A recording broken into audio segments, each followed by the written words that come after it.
جی doctor صاحب، یہ بنگلہ دیش میں جو ہوا، عوامی لیگ کی جو طاقت کا مینار تھا وہ ڈھہ گیا، عوامی لیگ کا اقتدار ختم ہو گیا، حسینہ واجد کو ملک سے فرار ہونا پڑا، اور وہاں پر پاکستان زندہ باد کے نعرے بھی لگے، ISI زندہ باد کے نعرے بھی لگے. تو یہ کیا ہے، ذرا ہمارے ناظرین کو بتائیے. اچھا، بسم اللہ الرحمن الرحیم. کچھ چیزوں سے میں اسٹیٹ ایگری نہیں کروں گا کہ وہاں نعرے جو لگے اس کے پیچھے اس کی ایک بیک گراؤنڈ ہسٹری ہے. نعرے تو لگے نا. بیسیکلی جو آپ نے تمہید باندھی 1947 کی، تو آپ کو یہ پتہ ہونا چاہیے شیخ مجیب الرحمان 1947 سے پہلے بھی سیاست میں تھے. وہ 1920 میں پیدا ہوئے تھے اور انہوں نے گوروں کے خلاف تحریک آزادی میں حصہ لیا اور اس وقت بھی جیل میں گئے. پھر آل انڈیا مسلم لیگ میں انہوں نے شمولیت اختیار کی اور مسلم لیگ کے پلیٹ فارم پہ انہوں نے پاکستان کے لیے جدوجہد کی. اور جب پاکستان 1947 میں ہمیں حاصل ہوا تو شیخ مجیب صاحب ہمارے ساتھ تھے اور پاپولر لیڈر تھے. اس وقت شیخ مجیب الرحمان صاحب ایک بہت بڑے لیڈر نہیں تھے. میں لیڈر تھے یا سطحی لیڈر ہوتے ہیں، ایک ڈسٹرکٹ لیول کے لیڈر تھے.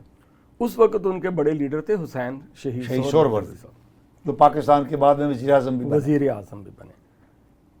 اچھا، جب یہ سیاست چل رہی تھی تو ابھی دبی دبی یہ آوازیں آتی تھی کیونکہ انڈیا نے پاکستان کو دل سے تسلیم نہیں کیا تھا.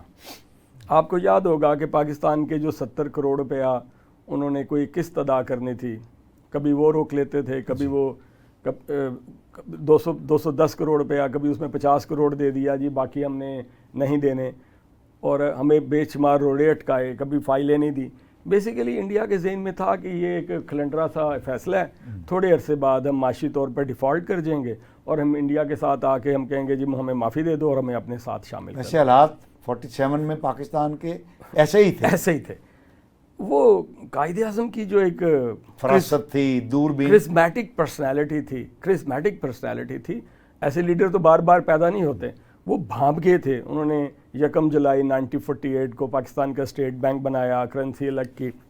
اور ہمارے اور انڈیا میں بیسک اب تک جو فرق ہے، ہمارے بابا جی کو اللہ تعالیٰ نے مہلت نہیں دی اور ان کے بابے کو 1962 تک مہلت ملی. لہٰذا وہ کانسٹیٹیوشن بھی دے گیا انڈیا کو، بہت ساری ایسے جی میں ان کی بات کر رہا ہوں. وہ اس کو ایک سٹریم لائن کر گیا، جو ہم سٹریم لائن بنیادیں قائم کر گیا.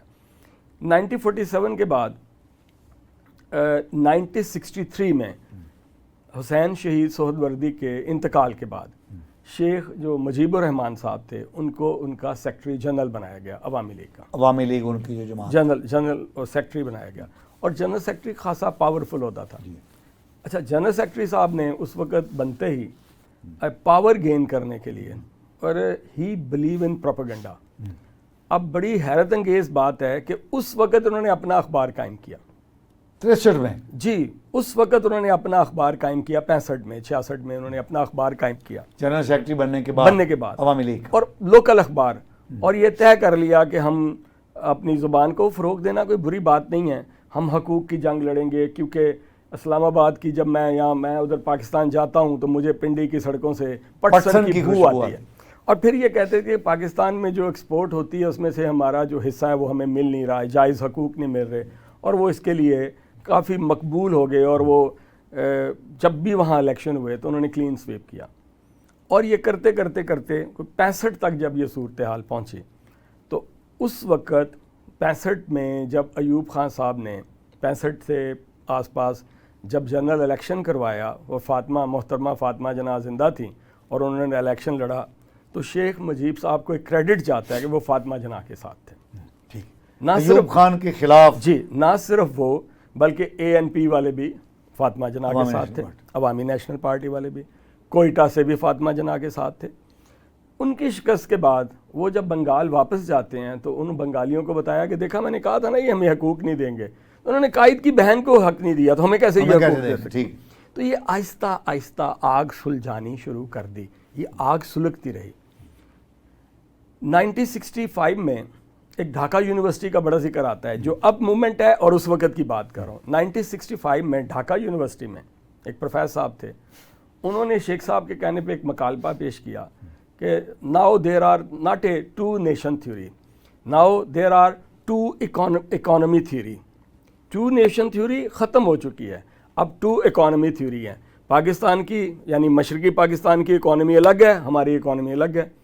ہماری اکانومی کو شیئر ہی نہیں مل رہا, ہماری اکانومی کو آپ پیسے ہی نہیں دے رہے, جابز نہیں دے رہے, ہمیں تہذیب کی جاتی ہے, ہمیں پیسے نہیں دیے جاتے, ہمارے کوٹا سسٹم نہیں ہے, یہ ہوتا ہے وہ ہوتا ہے. تو ایسی انہوں نے ایسی توجیحات پیش کی جو بہت یعنی عوام کو جو اپنی عوام اٹریکٹ کیا.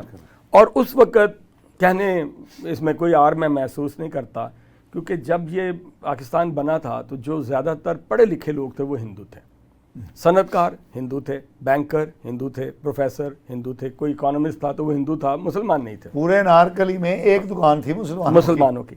اب وہ جو بنگلہ دیش میں ہندو رہ گئے تھے ٹیچر, انہوں نے اس کا ذہن سازی ایسی کی کہ یار یہ پاکستان جو اسلام کے نام پہ بنا ہے بیسیکلی تو یہ اکنامک کے نام پہ ہے, انہوں نے آپ کے حقوق غصب کیے ہوئے ہیں. تو یہ چیزیں اور فلیئر اپ ہو گئیں. یہ چیزیں فلیئر اپ ہوتے ہوتے جب ایوب خان صاحب کا اقتدار ختم ہوا اور یحییٰ خان صاحب کو اقتدار منتقل ہوا, تو اب انہوں نے 6 نکاتی اپنا ایجنڈا پیش کر دیا. اس 6 نکات میں بار بار وہ یہی چیز کہتے تھے کہ ہمیں فائنینشیل اٹانومی ملنی چاہیے, ہمیں ڈیسیجن اٹانومی ملنی چاہیے, لیکن چھٹا پوائنٹ بڑا حیرت انگیز ہے, وہ آپ سنیں گے حیران, ہماری اپنی فوج ہونی چاہیے, ہماری اپنی آرم فورسز ہونی چاہیے. تو ہم بیسیکلی تو انہوں نے اس مائنڈ میک اپ کر لیا تھا کہ ہم نے اس کو الگ کرنا ہی کرنا ہے. اچھا ایک منٹ وسیم زبانی صاحب, جی ماڈرن تاریخ کے اندر جی علیحدگی جو ہوتی ہے وہ اقلیت اختیار کرتی ہے, جی کہ وہ کہتی ہے کہ اکثریت جو ہے وہ ہمیں حقوق نہیں دے رہی, ٹھیک ہے. لیکن اس کیس میں تو بنگالی اکثریت میں تھے. اچھا ایک بڑی حیرت کی بات ہے, شیخ صاحب میں ایک بہت بڑی خوبی تھی, جب وہ پاکستان آتے تھے نا تو وہ یہاں مظلوموں کی آواز بن جاتے تھے. 1955 میں وہ پہلی دفعہ نیشنل اسمبلی کے رکن منتخب ہوئے 1955 میں, اور قومی اسمبلی کے اندر آ کے جو انہوں نے تقریر کی ہے وہ ایک غریبوں کی آواز بن گئے, وہ مسیحا بن گئے. اور آپ کو پتہ ہے شیخ صاحب سوشلزم سے بہت زیادہ متاثر تھے, کارل مارکس سے بہت زیادہ متاثر تھے. ان کی آئیڈیلزم ایکویلٹی تھی, وہ کہتے تھے ایکویلٹی ہونی چاہیے, فریڈم آف سپیچ ہونی چاہیے, یہ ہیومن رائٹس وائلیشن نہیں ہونی چاہیے. یہ ان کے ہیں, بعد میں اس کو میں دوبارہ اسی طرف آؤں گا. تو یہ چیزیں اس وقت بڑی اٹریکٹ کرتی تھی. میڈیا تھا نہیں, لیکن وہاں جو بنگالی اخبار لکھتا تھا وہ اس سے بالکل برعکس لکھتا تھا. ادھر جا کے وہ بات اور کرتے تھے, ادھر آ کے بات اور کرتے تھے. اچھا جب یہ 65 کی جنگ کے بعد اب وہ حقوق کی وہ جو زیادہ علم بردار بنے, تو انہوں نے 6 نکاتی جو پوائنٹس تھے جب پاکستان آ کے پیش کیے, تو اس وقت انہوں نے نہ صرف اس کو پیش کیا بلکہ وہ ANP کے کہنے پہ صوبہ سرحد بھی گئے, بلوچستان کی گئے, اور لوگوں نے ان کو بڑا وارم ویلکم کیا. ایون پنجاب میں ان کو بڑا لیڈر قرار دیا گیا. تو یہاں وہ ایسا تعصب نہیں تھا, نہ ہمارے ذہنوں میں تھا کہ وہ ہم سے الگ ہو جائیں گے, لیکن وہ کسی حد تک وہ کنونس بھی تھے کہ ایسا اٹانومی ہونا چاہیے اور ایسا نہیں ہونا چاہیے. وہ ڈبل مائنڈڈ تھے. لیکن انفارچونیٹلی جب وہ تلہ گنگ کیس ہوا, اگرتلہ سازش, اچھا اگرتلہ بیسیکلی انڈیا کی ایک ریاست ہے, اس کا وہ کیپٹل تھا جو انڈیا کا اور بنگلہ دیش کا بارڈر ہے. اس میں کوئی انڈین بھی ملوث تھے, اس میں 35 کے قریب جو لوگ ہیں گرفتار ہوئے, اس میں شیخ صاحب بھی تھے, اس میں فوجی بھی تھے, ان کو بنگالی فوجی بھی تھے. ان کو پاکستان لایا گیا, ان کو فیصل آباد جیل میں رکھا گیا, میاں والی جیل میں رکھا گیا, اور ان کو سزائے موت سنائی گئی. 3 دفعہ ان کی سزائے موت مؤخر کی گئی. اچھا ایوب, اس وقت وہ ٹائم تھا جہاں ایوب خان صاحب کا اقتدار جو ہے اس کا سورج غروب ہو رہا تھا, آلموسٹ ختم ہو گیا تھا. تو جب یحییٰ خان صاحب اور ایوب خان بالکل کمزور ہو گئے تھے, تو ان سے مذاکرات کے بعد انہوں نے ان کو آزاد کر دیا, اور انکنڈیشنل وہ جب ادھر بنگال پہنچتے ہیں تو وہ اس سے بڑے لیڈر بن چکے ہیں, اور وہاں کی عوامی لیگ کے صدر بھی بن چکے تھے. اب ان کا مطالبہ اس صورت میں وہ لوگوں کو میسج دینا شروع ہو گئے کہ اب میرا مطالبہ ہے یہاں سے یہ فوجیں وڈرا کریں. اب پاکستان کے لیے ڈو اور ڈائی کی سچویشن تھی. اچھا پھر جب ذوالفقار علی بھٹو صاحب نے ایوب خان صاحب سے الگ ہو کے پاکستان پیپلز پارٹی کی بنیاد رکھی، اور وہ آپ کو پتہ ہے وہ ان کے ایک منسٹر تھے، بڑے لاڈلے منسٹر تھے ایوب خان صاحب کو، ڈیڈی بھی پیار سے کہا کرتے تھے۔ انہوں نے لاہور آنے کا فیصلہ کیا، ڈیسیجن لیا، لے گاڑی پہ آئے، اور جب لاہور پہنچے تو یہاں لاکھوں کا مجمع تھا، وہ سیدھا مار روڈ پہ لارڈ ہوٹل میں پہنچے، وہاں ان کے ساتھ ڈاکٹر مبشر حسن تھے اور بابا سوشلزم شیخ رشید صاحب تھے، اور انہوں نے پاکستان پیپلز پارٹی کا اعلان کیا اور روٹی کپڑا اور مکان کا نعرہ لگایا۔ تو آپ دیکھیے کہ ان میں اور مجیب صاحب میں مباصلت یہ تھی کہ دونوں سوشلزم کے دل دادا تھے۔ بیسیکلی پاشا صاحب وہ ایک دور چل رہا تھا جہاں سوشلزم کو نجات دہندہ سمجھا جاتا ہے، اور سوشلزم کافی حد تک اسلام کے ساتھ اس کی بہت زیادہ اٹیچمنٹ ہے، قریب ہے، رادر دین کہ ہم کیپٹلزم کہیں کہ بس انویل قسم کا پروفٹ کمائے، اور موضوع ہے اس پر اس پہ کبھی پھر ڈسکشن تھی۔ اینی ہو، اب جب وہ سوشلزم اور کیپٹلزم دونوں ہی خدا کے بغیر نظام ہیں سر، وہ میں تو نظام کے بات کر رہا ہوں، میں یہ نہیں کہہ رہا کہ وہ اللہ تعالیٰ کو مانتے یا نہیں مانتے۔ اچھا خیر، جب ادھر ایوب خان الیکشن اناؤنس ہو گئے تو ان کو 70 کے تو ان کو 300 میں سے 150 نشستیں ملیں، 156 6 کوئی انہوں نے کہا جی کہ اس کا غلط ہو گیا، فلاں ہو گیا، اور بھٹو صاحب کو شاید 86 یا 85 سیٹس ملیں۔ اب جو شیخ مجیب الرحمان مشرقی پاکستان کے ان چیلنجڈ لیڈر کے طور پر ابھرے، اور وہ پاکستان کے بھی یعنی قومی اسمبلی کی نصف سے زائد نشستیں انہوں نے حاصل کر کے پاکستان کے وزیر اعظم بننے کا حقدار اپنے آپ کو ثابت کر دیا۔ اب پرابلم اس وقت یہ تھی کہ اس وقت جو پریزیڈنٹ یحییٰ خان صاحب تھے، they were reluctant to call the session of the national assembly, اور جب یہ لیٹ ہوتا گیا تو اس کے ریٹیلیشن میں مجیب صاحب نے وہاں جو پریس کانفرنس کی اور ادھر جو آگ بھڑکائی تو وہ پاکستان کے لیے ناقابل برداشت ہونا شروع ہو گئی۔ تو انہوں نے کہا کہ اب ہم اس سے پیچھے نہیں ہٹیں گے، کہ اگر نہیں ہے تو پھر ہمیں الگ کر دیا جائے، ہم اپنے حقوق لے کے رہیں گے۔ تو پوائنٹ آف نو ریٹرن پہ جب بات چلی گئی تو پاکستان نے وہاں ملٹری آپریشن کا سٹارٹ کیا، یا یہ کہ اسمبلی کا اجلاس بلاتے اور ان کو گرفتار کر کے پاکستان میں لایا گیا، پھر وہ فیصل آباد جیل میں بھی رہے اور میاں علی جیل میں بھی رہے۔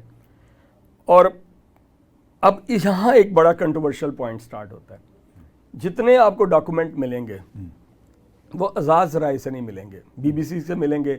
وائس آف امریکہ اس وقت اتنا پاپولر نہیں تھا جتنا بی بی سی تھا، تو بی بی سی لکھتا ہے جی ہزاروں لوگوں کو عصمت دری کر دی، اتنے بندوں کو قتل کر دیا اور فلاں کر دیا اور یہ کر دیا اور وہ کر دیا۔ لیکن ایک بڑی حیرت کی بات ہے، اس وقت جن لوگوں نے پاکستان کی مدد کی، پاکستان آرمی کی، اور جو چاہتے تھے پاکستان الگ نہ ہو، اس میں جماعت کا نام آتا تھا، جماعت اسلامی جی، اور ان کا جو اسٹوڈنٹ ونگ تھا البدر اور الشمس کی تنظیم، البدر الشمس، اور وہ رضاکار کہلاتے تھے۔ یعنی وہ تو انڈیا نے ان کو یہ نفرت کے ذریعے نام دیا نا کہ یہ رضاکار ہیں، وہ نہیں، وہ خود بھی رضاکار کہلاتے ہیں، کہ بھیا رضاکار کا مطلب ہوتا ہے کہ ہم اللہ کے اپنی مرضی سے اللہ کے واسطے یا اللہ کی خوشنودی کے لیے ہم لوگوں کی ہیلپ کر رہے ہیں۔ البدر الشمس تو چلو خیر ایک کوئی نام لگ رہے ہیں، تو رضاکار تو کوئی اتنا بڑا نہیں تھا کوئی ایسا نام، اور اس وقت کوئی یہ نفرت کی علامت نہیں تھا۔ لیکن خیر وہ انہوں نے جب اناؤنس کر دیا، اور شیخ صاحب اس وقت جیل میں تھے، بھٹو صاحب نے پھر بھی ان سے ملاقات کی خواہش کا اظہار کیا، اور کہنے والے کہتے ہیں کہ جب شیخ صاحب ان سے ملے، ان کے ساتھ ان کے اور لیڈر بھی تھے، تو شیخ صاحب تھوڑے سے، آپ کو پتا وہ سگار پیتے تھے، تو سگار پیتے پیتے بھٹو صاحب بھی سگار پی رہے تھے، بڑے اچھے فرینڈلی موڈ میں تھے، تو تھوڑا ان کو اچھا یار چلو کوئی فارمولہ طے کر لیتے ہیں۔ تو جیسے ہی میٹنگ ختم ہوئی تو شیخ صاحب کے ساتھیوں نے کہا مجیب جب تم واپس جاؤ گے تو عوام نے تمہاری تکہ بوٹی کر دینی ہے، اب تم واپس نہیں ہٹ سکتے۔ تو انہوں نے کہا اچھا چلیں میں دیکھتا ہوں کرتا ہوں، لیکن ان دا مین وائل وہاں ملٹری ایکشن شروع ہو گیا، اور انفارچونیٹلی پاکستان نے سرنڈر کر دیا اور پاکستان کی واپسی ہوگی، بنگلہ دیش آزاد ہو گیا۔ تو الٹیمیٹلی شیخ صاحب کو 1972 میں آزاد کرنا پڑا۔ اچھا حیرت کی بات یہ ہے، شیخ صاحب آزاد ہو کے بنگلہ دیش نہیں گئے، یہاں سے انہوں نے خواہش کا اظہار کیا، وہ سیدھا برطانیہ گئے، برطانیہ جا کے مختلف لوگوں سے ملے، بی بی سی کو انٹرویو دیا، جہاں سے یہ چیز اسٹیبلش ہوتی ہے کہ وہ جو ان کو کان پروپیگنڈا کرتے تھے, کان بھرتے تھے کہ وہ ایسا ہو گیا, قتل و غارت ہوگی. شیخ صاحب تو یہاں تھے, تو قتل و غارت کا ان کو خواب آ گیا. اس وقت تو کوئی ایسا میڈیا بھی نہیں تھا. تو ادھر جا کے بی بی سی کو انہوں نے انٹرویو دیا, کامن ویلتھ کی انہوں نے خواہش کا اظہار کیا میں ممبر بنایا جائے. ایون 10 ڈاؤن اسٹریٹ بھی گئے اس وقت کے پرائم منسٹر کو ملنے کے, برطانیہ کے. پھر انہوں نے ان کو اسپیشل جہاز دیا بنگلہ دیش جانے کے لیے. لیکن آپ کو حیرت کی بات بتاؤں, وہاں سے وہ بنگلہ دیش نہیں گئے, وہاں سے وہ سیدھا پہنچتے ہیں. اور اچھا انڈین ان سے وہ بھی ملا, انڈین جو ادھر سفیر تھا, اور وہاں سے سیدھا وہ تشریف لے کے جاتے ہیں انڈیا. اور تھوڑی دیر کے لیے انڈیا رکتے ہیں, لیکن وہاں جلسے کا اہتمام ہے, اور اس جلسے کے اہتمام میں اندرا گاندھی ان کے ساتھ ہیں, اور وہ وہاں فرماتی ہیں کہ آج ہم نے 2 قومی نظریہ کو خلیج بنگال میں دفن کر دیا. یہ اس گراؤنڈ کی بات ہے. اور یعنی وہ جو 2 قومی نظریہ چلا تھا جس کی بنیاد پہ یہ ملک تقسیم ہوا کہ ہم الگ قوم ہیں, جیسے آپ نے توہین میں کہا وہ الگ قوم ہے. قائد اعظم صاحب نے فرمایا تھا کہ ہم گائے کے تکے کباب کھاتے ہیں اور وہ پوچھتے ہیں, ہم سور کو پلیت سمجھتے ہیں اور وہ کھاتے ہیں. جو ان کے ہیرو ہیں وہ ہمارے ولن ہیں, جو ہمارے ہیرو ہیں وہ ان کے ولن ہیں. تو ہم ایک کیسی نیشن ہو سکتے ہیں؟ تو اب وہ جو ان کے ذہن میں تھا کہ یہ ایسا ہوا ہے, تو انہوں نے کہا آج ہم نے 2 قومی نظریہ کو خلیج بنگال میں دفن کر دیا. یہ اگر 72 کی بات ہے تو میں تو آپ کو 65-63 کی بات بتا رہا ہوں کہ 65 میں ڈھاکہ یونیورسٹی میں وہاں کا ماہر معاشیات پروفیسر ان کے سامنے وہ ایک 2 قومی اکانومی کا نظریہ پیش کر رہا ہے, اور کہہ رہا ہے ڈھاکہ یونیورسٹی کا پروفیسر کہ now it's not a two nation theory, it's a 2 economic theory, 2 economies, different economies. One is the East India Pakistan economy and one is the west India Pakistan economy. اور ویسٹ انڈیا پاکستان اکانومی اس کا خون چوس رہی ہے, وہاں سے ہمارے resources گریب کر رہی ہے. یہ وہ نفرت تھی جو ان کے دلوں میں ڈالی گئی. بات ٹھیک تھی نہیں سر, مسئلہ یہ ہوتا ہے کہ جیسے آج ہے, ہم اگر یہ کہیں کہ ہم سب سے زیادہ ٹیکس سندھ دیتا ہے, یا ہم سب سے زیادہ اناج ہم اگاتے ہیں, یا گیس فلاں جگہ سے نکلتی ہے, سر ہمیں تو ایز اے پاکستان سوچنا پڑے گا نا, ہمیں تو ایز اے پاکستان سوچنا پڑے گا نا. لیکن وہ جو بیچ, اچھا ایک اور انفارچونیٹ فیکٹر ہوا, وہ انفارچونیٹ فیکٹر یہ ہوا کہ 1970 کے الیکشن سے کچھ مہینے پہلے وہاں ایک سیلاب آ گیا اور بڑا 5 لاکھ بندہ مارا گیا. وہاں بنگال میں 5 لاکھ بندہ مارا گیا, 5 لاکھ. اور اس وقت تھوڑی آبادی میں 5 لاکھ بہت بڑی, اور 15 لاکھ بندہ مس پلیس ہو گیا, ڈھونڈا نہیں جا رہا تھا. دیہات کے دیہات صفا ہستی سے مٹ گئے وہاں. اب اس کو مجیب صاحب نے کس طرح یوز کیا, کیونکہ وہ اتنی تیزی سے موومنٹ نہیں ہوتی تھی اس وقت, تو انہوں نے لوگوں میں کہا دیکھا نا یہ لوگ ہماری ہیلپ کرنے نہیں آئے, یہ لوٹ کھسوٹ کے لیے پہنچتے ہیں, مدد کے لیے کوئی نہیں پہنچا. انڈیا کا بارڈر ساتھ تھا, انڈیا نے اپنے بندے بھیج دیے. پھر وہ چیز کو بھی استعمال کیا گیا, جس سینٹیمنٹس کو استعمال کیا گیا, ہر چیز کو وہ پروپیگنڈا کے ذریعے پاکستان کے خلاف استعمال کی. اور وہ کیونکہ پاکستان کے بارڈر ساتھ نہیں تھے, نہ زمینی بارڈر ساتھ تھے, نہ سمندر کے ساتھ لینا دینا تھا, جہاز اتنے زیادہ تھے نہیں, جب تک مدد پہنچی اس وقت تک وہ ہیٹ سپیچ کام کر چکی تھی. اچھا خیر, میں بات کر رہا تھا کہ وہ جو ادھر بڑی مشہور گراؤنڈ ہے انڈیا کی جہاں انہوں نے وہ خطاب فرمایا, پلٹن گراؤنڈ تو ڈھاکہ میں ہے. اچھا, جہاں وہ خطاب فرمایا اندرا گاندھی کے ساتھ کہ آج ہم نے خلیج بنگال میں اس کو دفن کر دیا, الٹیمیٹلی وہ بنگلہ دیش پہنچے تو عوام ٹھاٹھے مارتا ہوا سمندر تھا. اچھا, اب وہ جیسے ہی وہ صدر بنتے ہیں, اچھا دیکھیں کتنی حیرت کی بات ہے, 72 میں وہ پہنچتے ہیں اور 16 اگست کو ان کی اسیسینیشن ہوتی ہے ودن 3 ایئرس. پہلا سوال ہمارے ذہنوں میں یہ آنا چاہیے کہ انہوں نے 3 سالوں میں ایسا کیا کر دیا کہ وہ ایک دم ایک مقبول لیڈر سے واجب القتل ہو گئے. سر پہلا کام جو وہ انڈیا گئے تو لوگوں کی آنکھیں کھلی کہ یہ پورا انڈین پلان تھا. پھر انہوں نے تقریباً کچھ 6 ماہ بعد انڈیا سے ریکویسٹ کی کہ جو انڈین ٹروپ یہاں عیاشی کر رہے ہیں ان کو واپس بھیجا جائے. اندرا گاندھی سے ریکویسٹ کی, انڈین ٹروپ تقریباً سال تک قسطوں میں واپس گئے. عوام کے دلوں میں وہ نفرت پھیلی. اس کے بعد انہوں نے پہلا یہ کہا کہ یہاں اچھا اب یہ باتیں بڑی انٹرسٹنگ ہے کہ یہاں 1 پارٹی رول ہوگا. اچھا جی, ہاں جی. اور نیشنل اسمبلی سے اپنے آپ کو فادر آف دا نیشن, اور ایک بنگالی کا خاص لفظ ہے اس کا مطلب ہوتا ہے بنگالیوں کا باپ، باپ وہ ڈکلیئر کروا لیا گیا. اس وقت کے جو بہت مشہور نوبل پرائز یافتہ تھے رابندر ناتھ ٹیگور، جب سروے کروایا گیا بی بی سی کے ذریعے، اچھا دیکھیں پھر بی بی سی آ گئی، بی بی سی کے ذریعے سروے کروایا گیا تو وہ دوسرے نمبر پہ تھیں، ٹیگور صاحبہ دوسرے نمبر پہ تھیں اور پہلے نمبر پہ صاحب تھے، تو وہ تیسرے نمبر پہ ان کے کچھ شاعر تھے جو بڑے انقلابی تھے. تو اس طرح انہوں نے یہ کیا. اور اگلا کام انہوں نے یہ کیا کہ کوئی بھی جتنے لوگ تحریک اس میں بنگلہ دیش بنانے میں گنڈے بدماش ممالی یا وٹ سو ایور وہ اور ان کے رشتہ دار ہیں، ان کو کلیدی عہدوں پہ رکھا جائے گا. ویسے انہیں کو رکھنا چاہیے تھا، ان کو ریپلیس بنایا جو تھا انہوں نے. دیکھیں ٹھیک ہے، کام میرٹ پہ ہوتا تو آج پھر یہ دن نہ دیکھنا پڑتا. انہوں نے ان کو عہدے دینا شروع کر دیے. اچھا وہ لوگ جو میس لیول کے ان کے ساتھ اس لیے تھے کہ وہ انقلابی ہیں، وہ ایکویلٹی کی بات کرتے ہیں. پھر انہوں نے کہا کہ گورنمنٹ کو کرٹیسائز نہیں کیا جا سکتا. پھر ہیومن رائٹس کی بات ختم ہو گئی اور پھر وہ خود ہی ایک ظالم ڈکٹیٹر کا انہوں نے روپ دھار لیا. اب جب وہ عوام یہ دیکھ رہے تھے کہ پہلے بھی مصیبتیں تھیں اب بھی مصیبتیں ہیں تو وہ پھر وہ لاوا پکنا شروع ہو گیا. اور پھر ایک شام آئی وہ جو 16 اگست کی، ان کو 14 اگست کو آپ کو پتا ہے پاکستان کا وہ ابھی اگست آ چکا ہے تو آج 12 اگست نہیں، آج تو 9 اگست ہے. تو انہوں نے فوجیوں نے ان کے گھر کو جب گھیرا تو آپ کو بھی پتہ ہونا چاہیے یا آپ کو پتہ ہی ہوگا کہ اس میں کوئی جنرل وغیرہ شامل نہیں تھا، کرنل، میجر، لیفٹیننٹ اور اس سے نیچے کے لوگ تھے. اندر ایک بریگیڈیئر موجود تھا. نہ صرف مجیب کو قتل کیا گیا، اس کی وائف کو قتل کیا گیا، اس کے 3 بیٹوں کو قتل کیا گیا، اس کی بہو اور بچے، اور جو بریگیڈیئر جس نے ادھر کیا سب کو مارا گیا. اور اینڈ پہ شیخ مجیب کو اس کو گھر سے باہر نکال کے سیڑھیوں پہ سر عام اس کو گولی ماری گئی. اچھا اس کو مارنے کے بعد اگلے دن اس کی تدفین ہو گئی.